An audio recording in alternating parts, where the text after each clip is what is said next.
Então, a nossa aula hoje é a unidade 9 da apostila 3, né? Então, são as aulas 25 e 26. Tá lá na página 486 e ela vai até 497, tá? Então, são reações de combustão. Então, a gente já viu lá tanto nas transformações químicas quanto nas transformações físicas, que a reação de combustão é uma transformação química, é uma reação química. E aí a gente viu em velocidades de reações que essas reações ocorrem rapidamente, diferente da ferrugem que ocorre mais devagar, tá? Mesmo a gente fez lá, mostrou para vocês alguns experimentos com o bombril, né, com a palha de aço que enferruja em algumas horas. Isso não chega perto de uma reação, na rapidez de uma reação de combustão. Reação de combustão é quase instantânea. E o que é a reação de combustão? É isso que a gente vai ver nessa aula, tá? Ela é uma reação muito importante para o nosso dia a dia, para o nosso cotidiano. E como que elas acontecem, né? Primeiramente, opa, passou um aqui.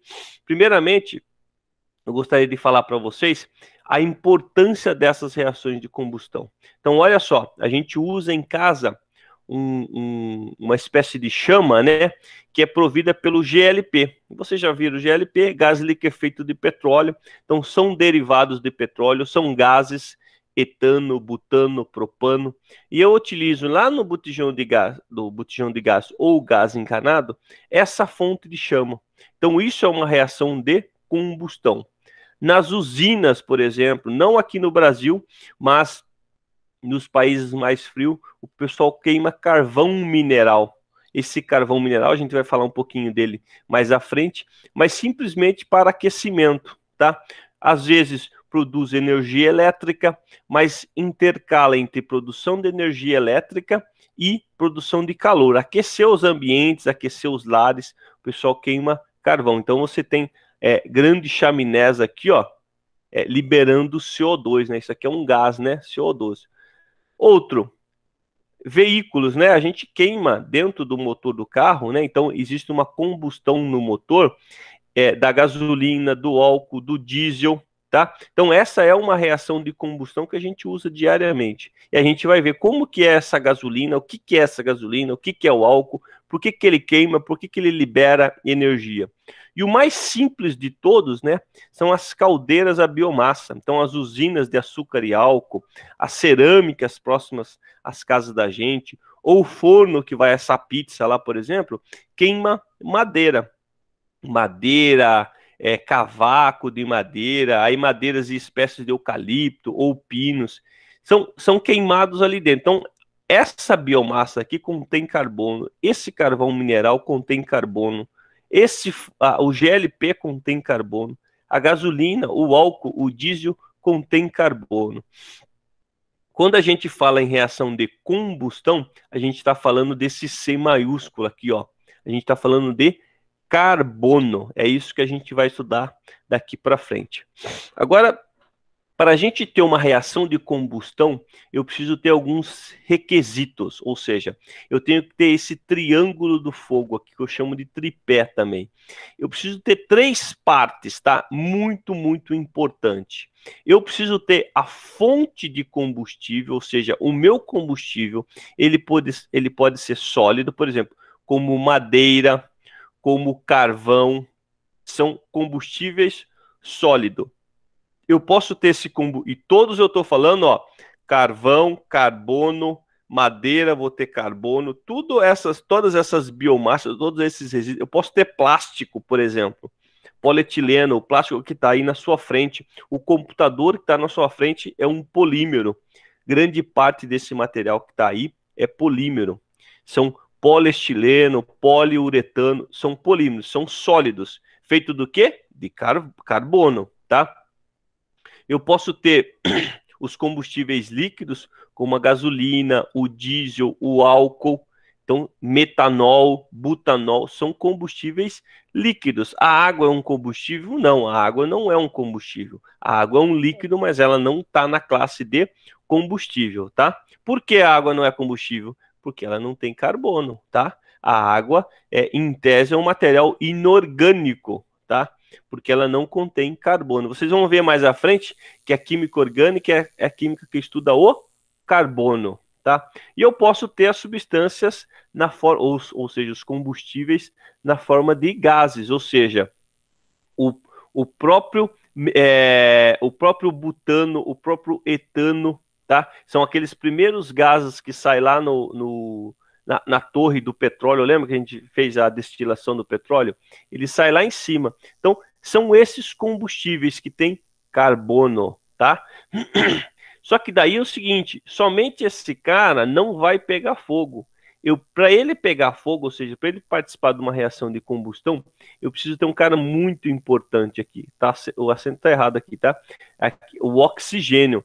Esse oxigênio, ele é importantíssimo para a reação de combustão. E vocês vão ver que ele é imprescindível. Se eu não tenho oxigênio, eu não vou ter uma reação de combustão desses combustíveis aqui. E a outra fonte, o que que é? Algum calor, uma fonte de ignição, uma chama, por exemplo, o fósforo que eu vou acender, ele precisa ter calor, tá? Então, olha só, se está faltando um desses três aqui, o material não pega fogo. Perceba, na frente de vocês aí, se vocês estão no quarto ou qualquer outro lugar, tem alguma coisa de madeira. Eu tenho a fonte de combustível, eu tenho a madeira, que é o material lignocelulósico, e eu tenho o oxigênio. Onde está o oxigênio? O oxigênio do ar. Está aí, os 22% aproximadamente de oxigênio está aí. Mas o que acontece? Não tem a fonte de calor, tá? Então, se eu acender um isqueiro, acender um fósforo, eu vou ter uma fonte de calor e esse material pode entrar em combustão, ou começar a entrar em combustão. Por isso que a gente, quando vai extinguir um fogo, eu trabalho em cima dessas duas fontes aqui. Ou eu tiro o oxigênio desse ambiente e o fogo apaga, ou eu tiro a fonte de combustível e o fogo apaga, tá? É assim que os bombeiros ou as brigadas de incêndio, eles trabalham, tudo bem? E logicamente que eu vou eliminar aonde que está a fonte de calor. Mas esses dois aqui, ó, são importantíssimos. E a gente vai ver mais à frente porque eles são importantes. Agora, quais são as principais fontes de combustíveis que a gente utiliza? Eu mencionei um pouquinho para vocês no início da aula. Principalmente fontes de petróleo, por exemplo, né? Então, todas as cadeias orgânicas, todas as cadeias de carbono a gente usa. Então, são os gases. Eu vou mostrar isso mais à frente para vocês na torre de fracionamento do petróleo, mas vocês já viram.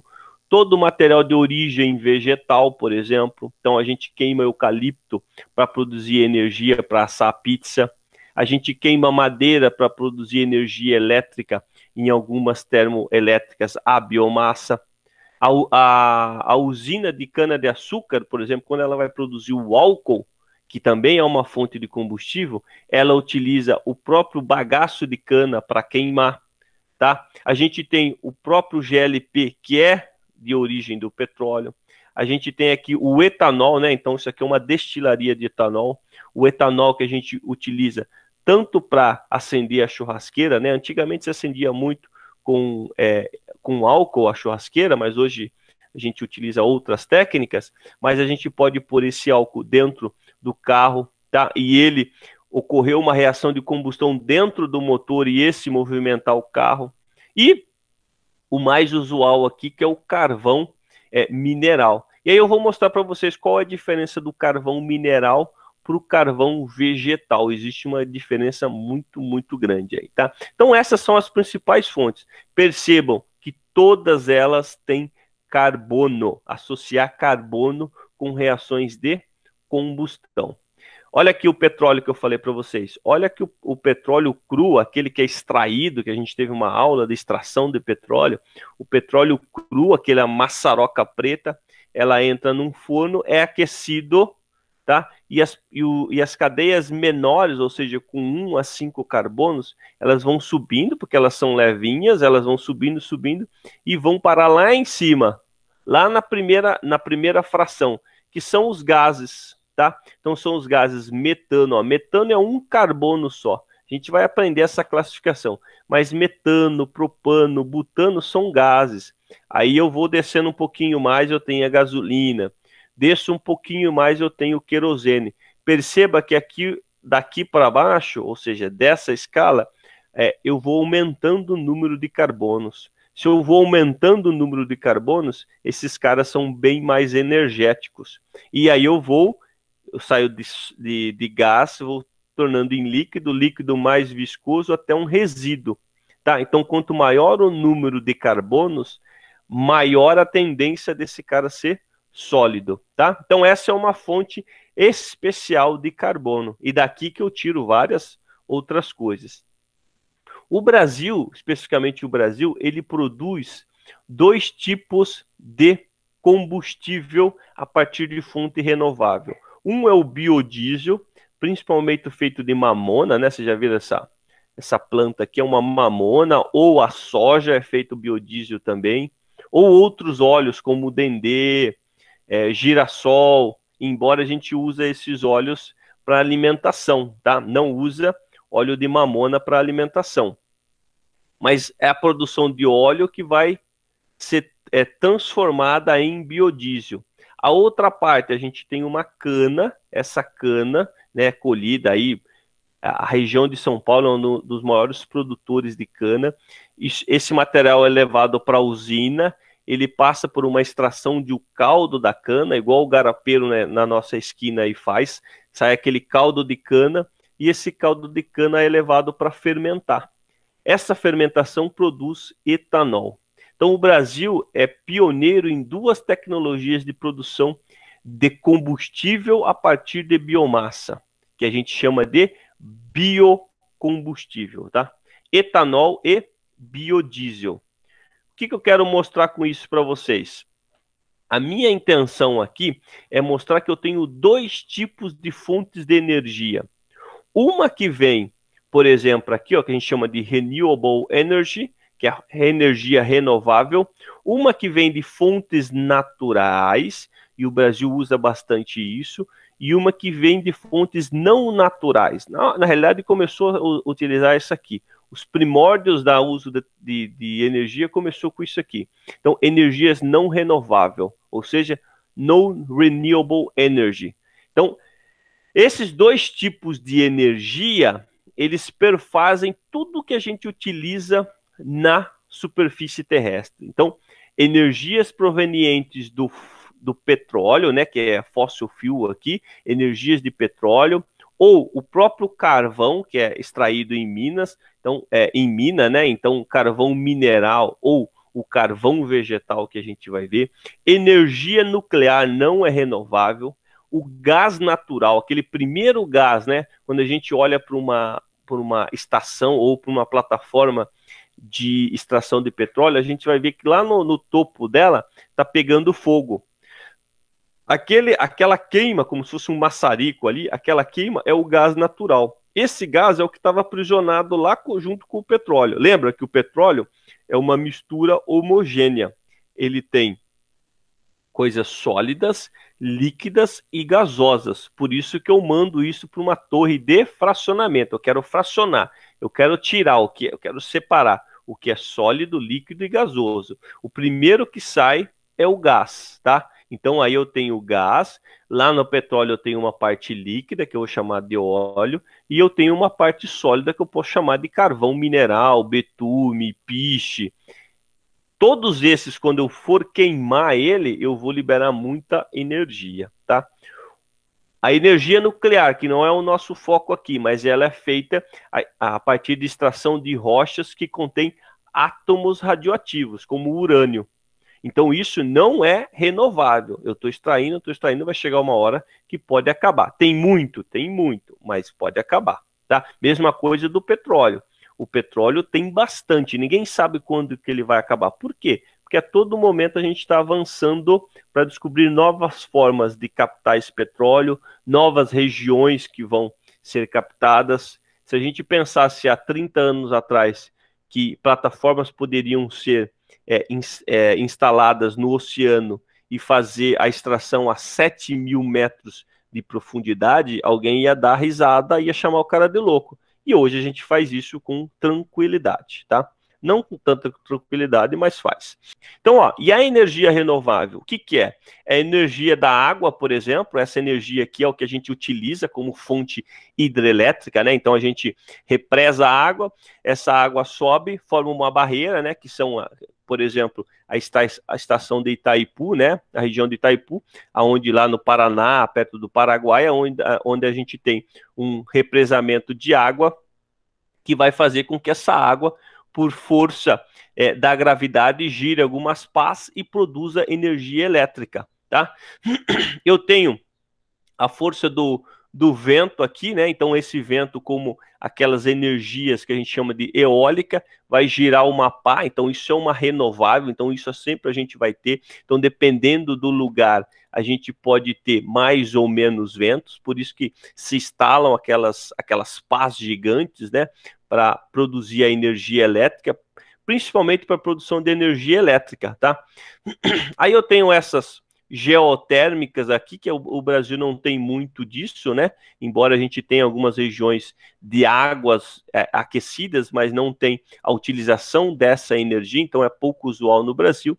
E a biomassa realmente a gente tem bastante energia dela. Aqui entra o biodiesel, aqui entra o bioetanol, aqui entra a utilização da madeira diretamente no forno. Então, e a energia solar, né? A energia solar crescendo muito no Brasil e no resto do mundo com uma energia fotovoltaica, principalmente para eu produzir energia elétrica. Então, conforme a gente aumenta o nosso número de pessoas dentro do planeta Terra, né? Só para vocês terem uma ideia, independente de pandemia ou não, né? Talvez caia um pouquinho, mas a taxa vegetativa, o que que é a taxa vegetativa? Taxa vegetativa é o número de nascidos diariamente menos o número de pessoas mortas diariamente. Então dá uma taxa vegetativa. Então, quantas pessoas a mais eu tenho na Terra todos os dias? Todos os dias, na casa de 200 mil pessoas, todos os dias. Tá? Então veja só, morrem milhões de pessoas, nascem milhões de pessoas, mas o balanço no final do dia, ou seja, após 24 horas, são aproximadamente 200 mil pessoas todos os dias a mais. Então isso a gente saiu de, vamos lá, por lá, 5, 4 bilhões de pessoas há anos atrás e a gente já está chegando quase perto de 8 bilhões de pessoas, tá? Então, eu preciso de muita energia, são casas novas precisando de energia elétrica, são novos carros, pessoas comprando carro para produção de transporte e precisa botar diesel, gasolina, etanol no carro, então eu preciso extrair energia de alguma fonte. E aí eu tenho essas duas matrizes. Ou eu extraio de fontes não renováveis, ou eu extraio de fontes renováveis. E aí eu vou mostrar para vocês essa diferença de renováveis e não renováveis para o meio ambiente. As duas fontes estão disponíveis, mas o que eu extraio para o meio ambiente? O que é mais benéfico? A gente vai ver agora. Antes de eu mostrar isso para vocês, conforme a gente extrai uma fonte de energia, eu vou computando. Por exemplo, a matriz energética mundial é como que o mundo extrai energia, é isso aqui, ó, quase 32%, toda a energia do mundo é de derivados de petróleo. Olha o carvão, esse aqui é carvão mineral, carvão mineral, quase 30%. Então eu tenho aqui, ó, só aqui eu tenho quase 60% de energias não renováveis que o mundo extrai. E aí essa preocupação que essa energia pode acabar, né? Essa extração pode acabar porque eu estou exaurindo as fontes. Olha o Brasil já é diferente. Ele tem 36% de derivados, ó, do petróleo, é um pouquinho mais aqui, só que veja bem, todas essas outras fontes aqui, ó, praticamente sem a nuclear, são renováveis. Aí eu consigo ver isso aqui, ó, Brasil, 43% é de fonte renovável e 56% não renovável. No mundo, isso aqui, ó, de 2016, recente, praticamente. Isso aqui não muda muito, né? Porque drasticamente não se muda uma matriz energética. O mundo tem 86% de fonte não renovável derivado de petróleo. Então, o Brasil tem uma das maiores diversidades de produção de energia a partir de biomassa, tá? A partir de fontes renováveis. Então eu tenho a hidráulica, eu tenho os derivados da cana, eu tenho o derivado de madeira, eu tenho outros produtos que eles chamam de outros renováveis aqui. Eu tenho o carvão mineral é muito pouco mais, eu utilizo mais carvão vegetal. Então, olha só, quando a gente fala de ciclo renovável, a gente está falando de um combustível que está na superfície da Terra, ou seja, aqui, na minha superfície. Então, se a gente pegar, por exemplo, a cana, olha só, a cana ela vai produzir o bioetanol ou o etanol. O que a planta precisa para ela crescer? Ela precisa absorver CO2, esse CO2 que está aqui na atmosfera. Tem um pouquinho, mas a planta absorve. Aí, essa planta crescendo, né, essa planta de cana crescendo, ela é extraída, ela vai para uma usina, onde essa usina vai produzir etanol, principalmente. Aqui fala açúcar, mas ela produz também, primeiramente, o etanol. Esse etanol vai para dentro do motor do carro e é abastecido. E eu queimo o etanol. Quando eu queimo o etanol, eu produzo o quê? Principalmente CO2. Então é aqui que eu quero chegar no ponto para vocês.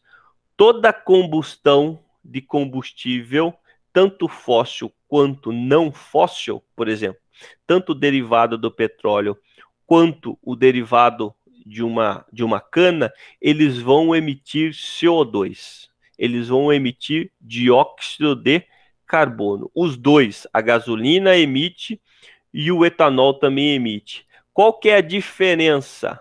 Eu vou mostrar para vocês. O etanol, a hora que eu emito CO2 no carro, lá estou queimando lá no escapamento, eu vou emitir CO2 e a planta vai absorver esse mesmo CO2. Quando eu queimo da gasolina, a planta vai absorver o CO2 também, mas esse carbono, ele estava lá no fundo do oceano, lá no fundo da crosta terrestre, que eu extraí o petróleo, tá? Então, é mais ou menos isso aqui, ó. Veja só, o CO2 que eu tenho do etanol, ele é mandado para o espaço, né? Eu vou ligar o meu carro, ele vai liberar CO2, esse CO2 vai ser absorvido pelas plantas, as plantas vão crescer, crescer, crescer, eu vou pegar essas plantas, vou extrair e vou produzir um biocombustível. Esse biocombustível volta de novo para o carro e assim vai, forma um ciclo que a gente chama de carbono free, ou seja, livre. Na realidade, carbono free quer dizer carbono zero, né? Livre de carbono, carbono zero. Então, eu não tenho incremento de carbono na crosta terrestre, tá? Agora, quando eu trabalho com a gasolina, com o diesel, com qualquer óleo derivado de petróleo, olha só onde estava esse carbono aqui, ó. Estava aqui, ó, no fundo da terra, aprisionado.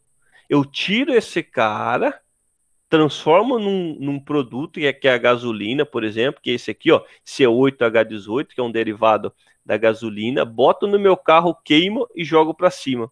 Então, toda hora que eu faço isso com combustível fóssil, eu estou aumentando a concentração de CO2 na atmosfera. Por quê? Por causa disso aqui, ó, a gente já viu.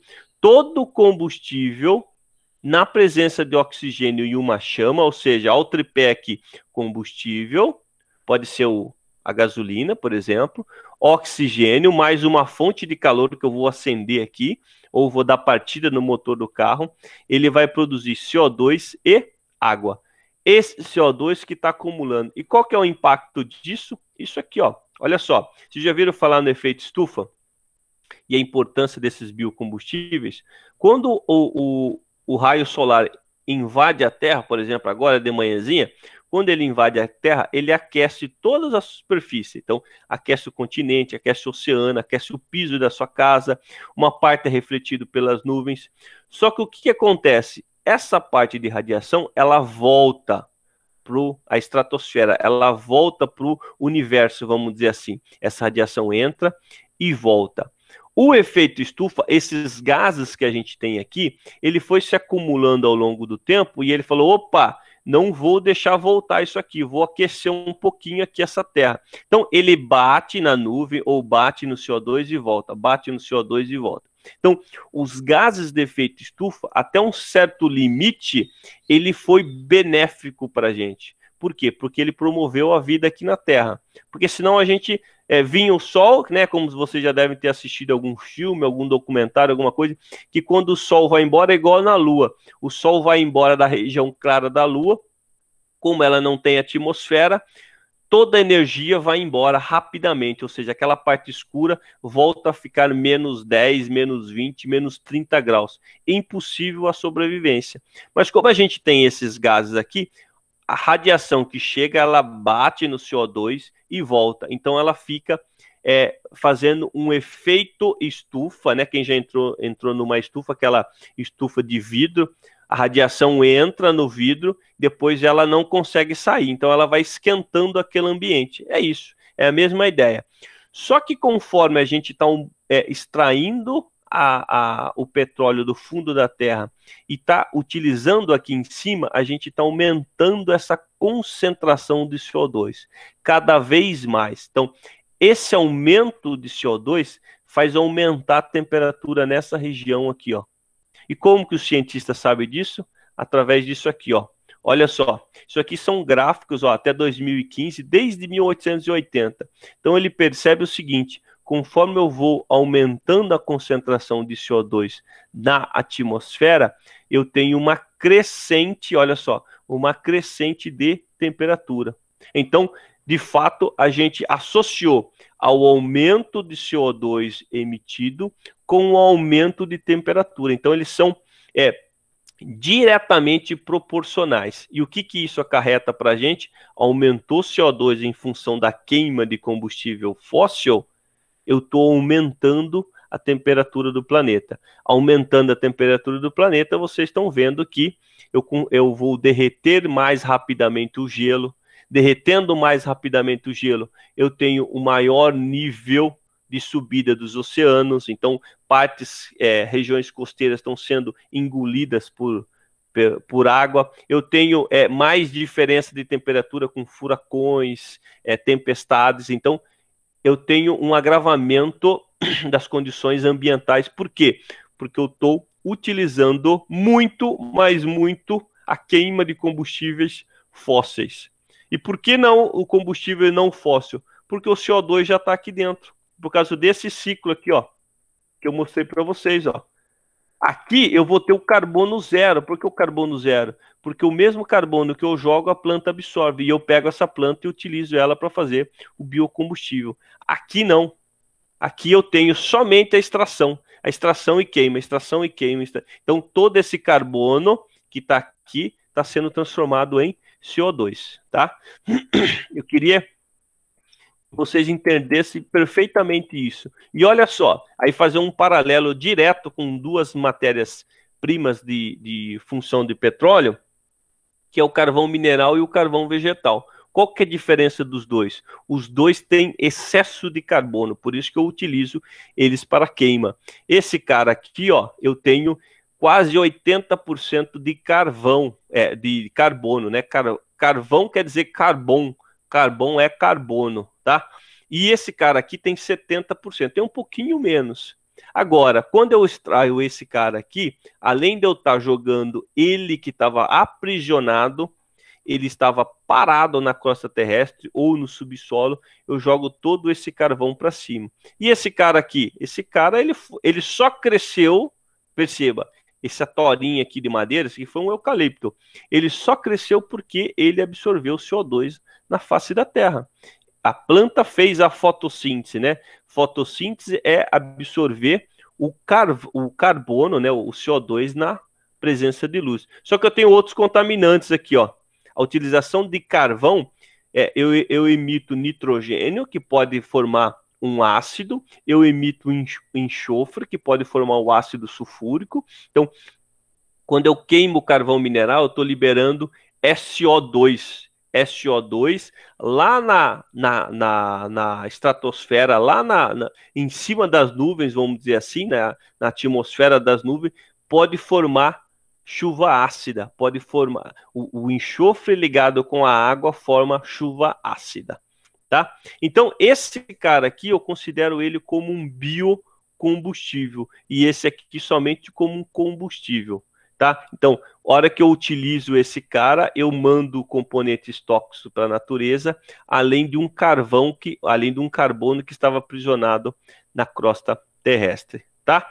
Então, resumindo, eu tenho uma reação de combustão quando eu utilizo esse cara aqui na presença de oxigênio. Então, um combustível que eu posso dizer que é qualquer cadeia. Lembra, o carbono não vai estar sozinho, ele sempre vai estar ligado com o hidrogênio, tá? Então, quando eu tenho um hidrocarboneto na presença de oxigênio, eu produzo CO2 e água, tá? CO2 e água, ou seja, gás carbônico e água. Só que eu tenho algumas reações que a gente chama de reações incompletas. Essa é uma combustão completa. Eu tenho algumas combustões que são incompletas. Qual que é a diferença de uma para outra? Eu tenho menos oxigênio disponível. Quando eu tenho a combustão de um cara que eu tenho menos oxigênio disponível, eu não produzo CO2, eu produzo CO. Monóxido de carbono é um gás altamente tóxico para o ser humano e para os animais. Vou produzir CO e água. Se eu tenho menos carbono ainda, eu posso produzir somente carbono, somente o C, que a gente chama de fuligem, ou aquele negocinho preto que sai. Toda fumaça muito preta, ela está desprovida de oxigênio, ela está queimando, só que ela está desprovida de oxigênio. Então ela está produzindo somente a fuligem, aquela fumaça preta, tá? Vamos ver isso aí na prática. Olha só a combustão do metano. Metano, como eu falei para você, é um dos primeiros gases, é o chamado gás do pântano, gás de decomposição de matéria orgânica. Então, qual que é a reação de combustão do metano? Então, o reagente é o meu metano e o meu O2. Isso a gente já aprendeu. Esse número que está aqui é o índice, ele não muda, isso aqui é a configuração da molécula, ninguém precisa aprender a fazer isso aqui ainda, mas esse número a gente não muda. Então, como que é o dióxido de carbono ou gás carbônico? É o CO2. Como que a gente faz esse quantos de carbono e quantos de oxigênio? Mais à frente a gente aprende. Agora, o que precisa ficar bem claro aqui, que todo combustível na presença de oxigênio em abundância vai produzir CO2 e água. CO2 em abundância, olha só, a gente tem 22% de oxigênio na atmosfera, por isso que esse cara aqui está queimando, ó, tá? Então, primeiro, como que eu vou balancear essa equação aqui? Um carbono, opa, deixa eu voltar aqui. Se eu tenho um carbono aqui, do outro lado eu vou ter um carbono. Vou para o hidrogênio. Se eu tenho 4 hidrogênio aqui, eu tenho 2 aqui, eu preciso botar um 2 lá. Então, 4 hidrogênio. Oxigênio, quantos que eu tenho aqui? Eu tenho 2 com mais 2. Esse 2 está multiplicando aqui, ó. 2 vezes 2, 2. 2 vezes 1, 2. Com mais 2, 4. Que número que eu coloco aqui? 4. 2. 2 vezes 2, 4. Então, 4 oxigênios desse lado, 4 oxigênios desse lado. Então, lembra, balanceamento da equação é a lei de Lavoisier da conservação de massas. Tudo que eu tenho desse lado em número de átomos, eu tenho que ter do outro lado em número de átomos. O que muda? Muda somente a configuração de moléculas. Aqui eu tenho um CH4, aqui apareceu um CO2. Essa reação aqui, pessoal, vocês vão ver que ela libera energia, por isso que ele é um combustível. Esse cara libera, isso aqui é um ΔH. ΔH quer dizer liberação de energia. A gente vai ver isso bem mais à frente em outras aulas, mas é mais para vocês fixarem essa ideia.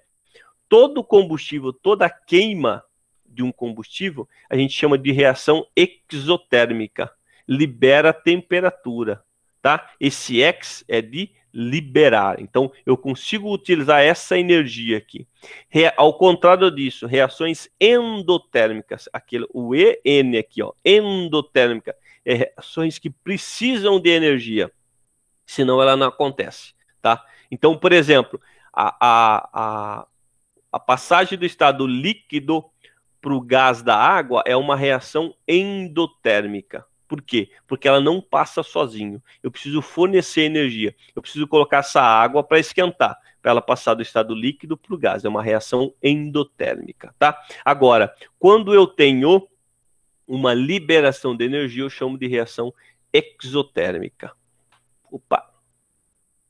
Esse gás metano que a gente acabou de ver na apostila de vocês, na hora que vocês tiverem acesso a ela, eu também produzo um gás que eu chamo de biogás. O que é o biogás? Esse gás aqui que está pegando fogo na mão do carinha aqui, ó. É uma matéria orgânica em decomposição, é uma matéria orgânica que a gente chama de lixão, por exemplo. No lixão tem essas torres aqui, ó, que está pegando fogo o gás aqui. Não dá para perceber, mas isso aqui está pegando fogo, como se fosse aquele chamariz, né? Aquele bico de Bunsen, aquela chama lá na torre de petróleo.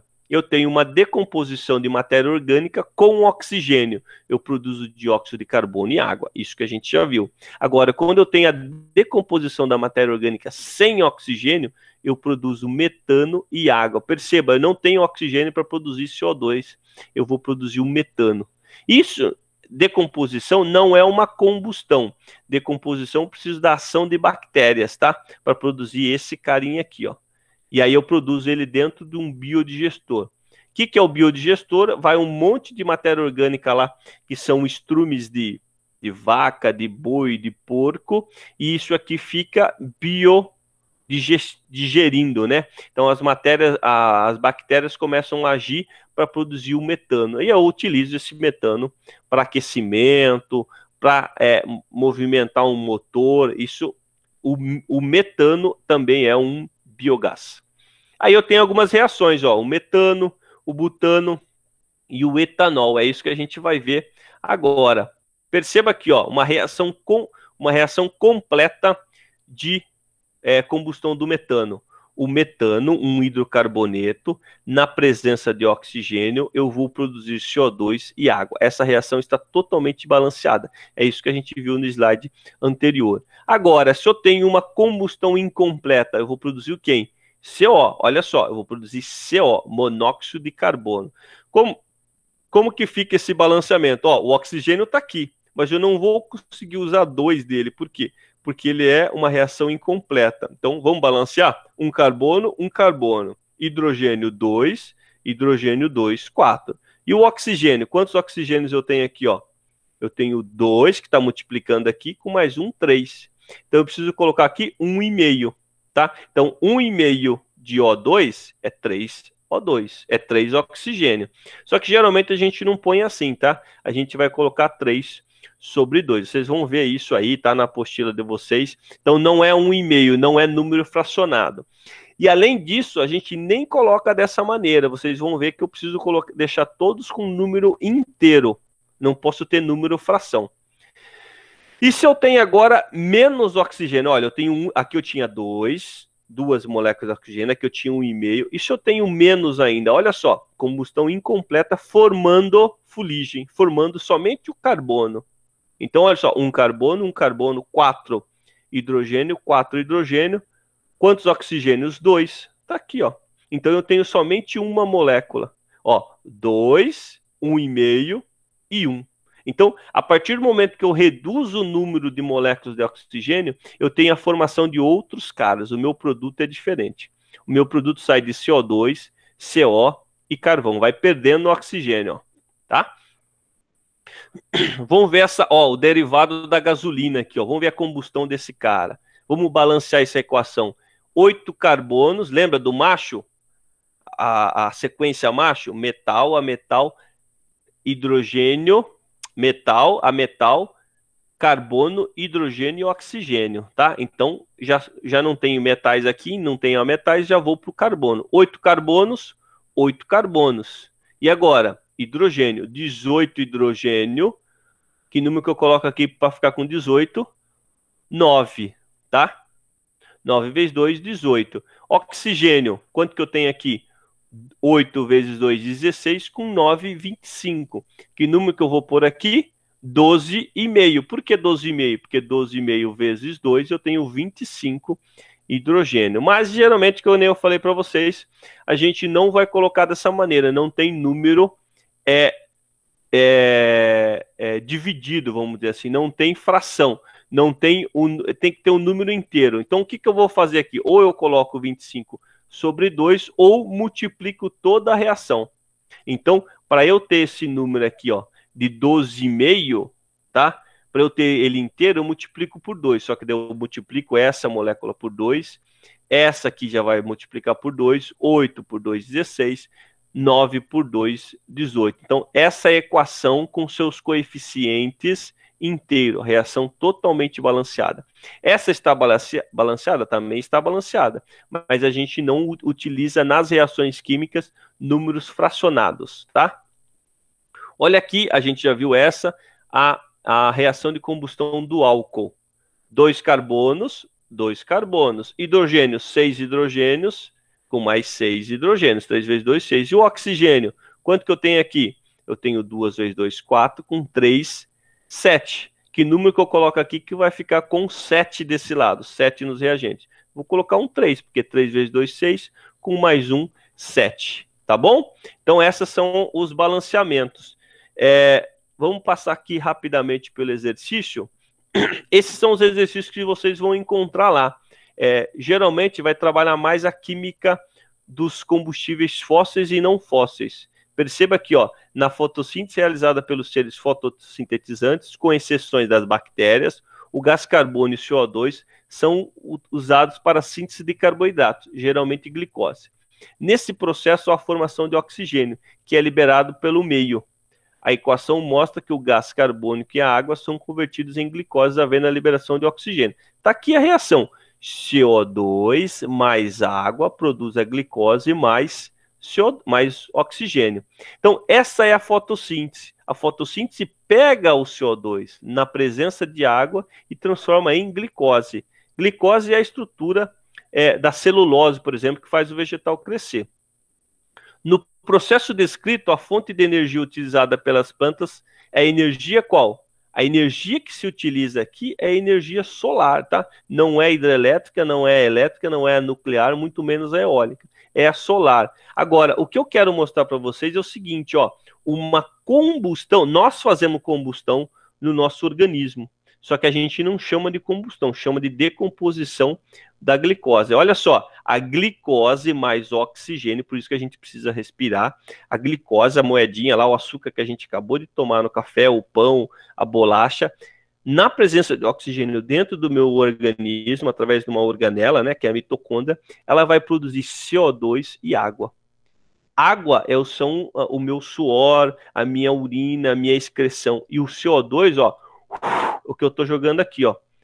Por isso que eu estou respirando. Respiração celular promove a minha respiração orgânica, ó. Estou jogando CO2. O que a planta faz? A planta pega esse CO2 na presença de água e produz a mesma glicose e oxigênio. Olha só que ciclo fantástico que a gente tem. Então, nós somos uma planta invertida ou uma planta é um ser humano invertido, ou um animal invertido. Os animais precisam de oxigênio para respirar, produzindo CO2. E o CO2 é captado pelas plantas juntamente com água e produz o que a gente precisa, que é o alimento, tá? Então a resposta aqui é solar. Para poder fazer isso aqui, eu preciso de energia solar, tá? A energia que vem do sol. Mais um aqui, ó. A química verde pode ser definida como a criação, desenvolvimento e aplicação de produtos e processos químicos para reduzir ou eliminar o uso de geração de substâncias nocivas à saúde humana e ao meio ambiente. Um recurso de geração de energia que obedeça a esses princípios é petróleo bruto, não. O petróleo é o que a gente falou, ele elimina o CO2 que estava na crosta terrestre ou lá no subsolo e está aumentando a temperatura da Terra em função do aumento de CO2. Carvão mineral idem. Usinas nucleares tem, além dos problemas de acidentes ambientais, é uma energia não renovável. E as usinas termoelétricas, olha só, quando a gente fala usina termoelétrica, só tomar cuidado que eu tenho usinas termoelétricas a biomassa, e aí elas são, vamos dizer assim, ecologicamente corretas. Mas quando eu falo somente usinas termoelétricas, eu estou falando que ela está queimando óleo diesel, ela está queimando óleo mineral para poder utilizar energia. Então aqui, ó, é a C, biocombustíveis. Vamos avançar que eu tenho menos de 10 minutos para vocês. Olha só, a energia elétrica nas instalações rurais pode ser obtida pela rede pública de distribuição ou por dispositivos alternativos que geram energia elétrica, como geradores indicados abaixo. Então eu tenho o gerador para produção de energia elétrica, a gasolina, que seria por exemplo, um motor, eu tenho redes fotovoltaicas, eu tenho a hidráulica e eu tenho a carvão. Ele pergunta: os geradores que produzem resíduos poluidores durante o seu funcionamento são... Olha só, fotovoltaica, em tese, não gera resíduo nenhum. A gente não sabe como que a gente vai eliminar essas placas fotovoltaicas depois, futuramente, porque ela contém alguns metais lá. Mas a produção de energia a partir de fotovoltaica não gera resíduo nenhum. A hidráulica, muito menos, tá? As únicas que geram resíduos aqui, tanto CO2 quanto compostos que podem prejudicar o meio ambiente, como no caso da gasolina é CO2, ou no carvão, compostos de nitrogênio, é a gasolina, né, o 1 e o 4. Então a resposta aqui é a resposta C. Pessoal, isso está na apostila de vocês, tá? Depois vocês, na hora que tiverem a apostila em mãos aí, a impressa, identifica lá esse exercício. Eu acho que esse é o último. Um dos inconvenientes da gasolina com alto teor de enxofre é que durante a combustão forma-se um poluente atmosférico, cuja fórmula química é... Olha só, toda vez que eu utilizar gasolina, eu tenho uma concentração de enxofre na gasolina, tá? Essa concentração de enxofre da gasolina, ela passa a transformar em um gás que eu chamo de dióxido de enxofre. Esse dióxido de enxofre é igual ao CO2, ó. CO2 é CO2. Ele sobe lá em cima, lá perto das nuvens, lá na atmosfera, ele combina-se com a água e forma o ácido sulfúrico. Esse ácido sulfúrico, na hora que é formado a chuva, ele desce e diminui o pH da chuva. Então o pH da chuva é um pH mais ácido, na casa aí dos 5,5, 6. Tá? Por isso que ele vai fazer a corrosão de vários materiais. Hoje muitas empresas que eliminavam dióxido de enxofre, tem filtros para eliminar isso. Mas antigamente tinha muita, mas muita chuva ácida. E isso foi evidenciado, essa chuva ácida, em alguns monumentos, por exemplo, como as esculturas do Aleijadinho. Essa chuva ácida transforma o mar... Olha só, a chuva ácida transforma o mármore, que é uma pedra dura, vocês já viram a construção do mármore, por exemplo, tem algumas partes do mármore que é altamente impenetrável, só que ele transforma o mármore, a chuva ácida transforma o mármore em gesso. E aí esse cara começa a esfarelar. Então, aquelas esculturas do Aleijadinho, se eu não me engano, acho que é na região de Minas Gerais, alguma coisa assim, algumas esculturas lá perderam as suas definições de olho, nariz. Por quê? Porque ia esfarelando. E o pessoal na época não sabia. Depois eles identificaram que como que o mármore pode ser corroído com o tempo, sendo uma matéria dura. E eles perceberam que aquela incidência de chuva ácida. Então, o gás que a gente está falando aqui é o SO2, e os principais gases de efeito estufa, que eu falei, não é só o CO2, mas é o SO2 e alguns derivados de nitrogênio. Assim, os compostos derivados de petróleo, tais como a gasolina, possuem enxofre em sua composição e, quando queimados, produzem SO2. Beleza, pessoal? Eu tinha mais uns 2 exercícios aqui, mas eu quero deixar ele para a próxima aula, para a gente reforçar um pouquinho mais a ligação química desses caras aqui, tá? Então, não quero correr com ele, não, quero trabalhar ele mais a fundo com vocês.